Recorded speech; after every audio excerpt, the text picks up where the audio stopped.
any cuisine, if you want it to become popular, then you need that foot in the door. So if that foot in the door is through solutions which are not very authentic or traditional, it is not a very bad thing. For decades, whenever one mentioned Indian food, one thought of tandoors, kebabs, tikkas, curries. The word Indian was used so loosely that restaurants in and outside the country prefixed or qualified their names with the word Indian, just to mean they served characterless brown curries with meats and vegetables thrown in, accompanied by breads out of a tandoor. To sound more sophisticated, they also used the word Mughlai. It is only recently that we are seeing the true variety and character of the cuisine emerging as it conquers palates across the globe. Everywhere in the world, people at least know that there is something called Tikka style and masala. Now masala has found a way into different dictionaries in the world. So I think that is a beginning. The cuisine is as diverse as its cultural heritage. This has contributed to the varied characteristics of the food. You have chutney, you have naan, you have rice, you have a lot of different fish or meat. I think our ancestors were way ahead in time. They made sure that whatever we consumed actually did well to us after that meal. I have met a lady in Shivaji Ganeshan's house a couple of years back who has worked in that house for 59 years. And mind it, she was the one who used to make a masala podli, sun drying the whole thing in the summers and keep it for the winters. And we talk about sun-dried vegetables today.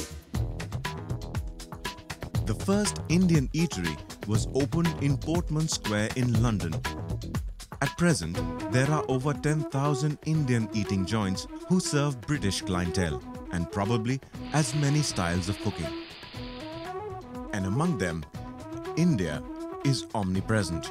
And yes, we know, curry was voted Britain's favorite national dish not so long ago. The cuisine has found its way across the length and breadth of America, literally on wheels. Food trucks or restaurants on wheels, very innovatively named, are extremely popular and a large number of them serve Indian food.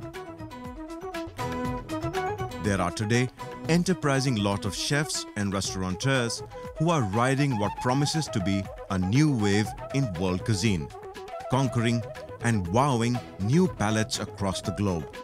I'd like to see more focused cuisines evolve, not just Punjabi food. It was a great opportunity for us to learn, discover our own food. We did not even know what was that kind of food existing in our own state, Tamil Nadu, in Kerala, Andhra Pradesh. Globally, a new generation of restaurateurs and entrepreneurs have reinvented the Indian restaurant scene by resurrecting regional cuisine and experimenting with cross-genre cooking.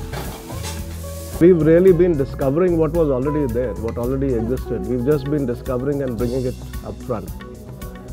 And even today the journey continues. And a new breed of chefs are honing their skills, studying, exploring, and serving food from various parts of the country.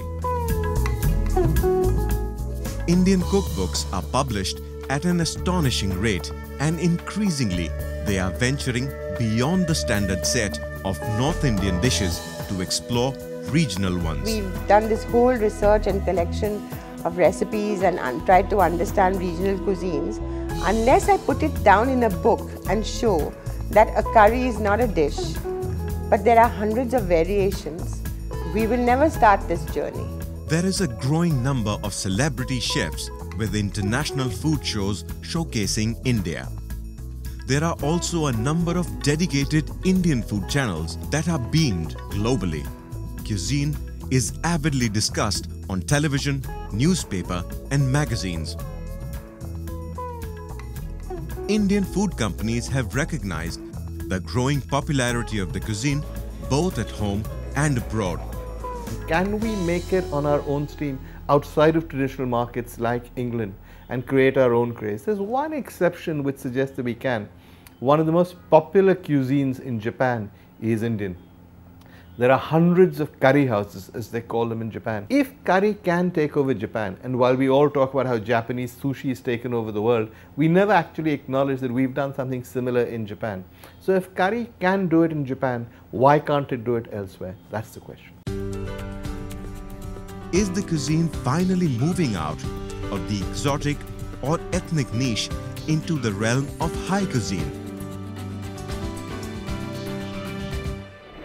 The restaurant business in India is growing at about 25% on a year-on-year basis due to the new malls and airports, railway station, metro. So there's a lot of opportunity coming up in the retail side, and therefore the business is growing. The success of a number of high-end Indian restaurants in Delhi, Mumbai, London and New York City points towards this.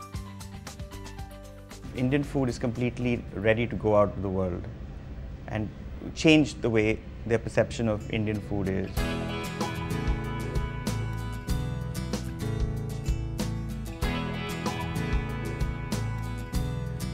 While the popularity of Tikka Masala continues, much more is on offer on the plate, opening the doors to a much wider clientele.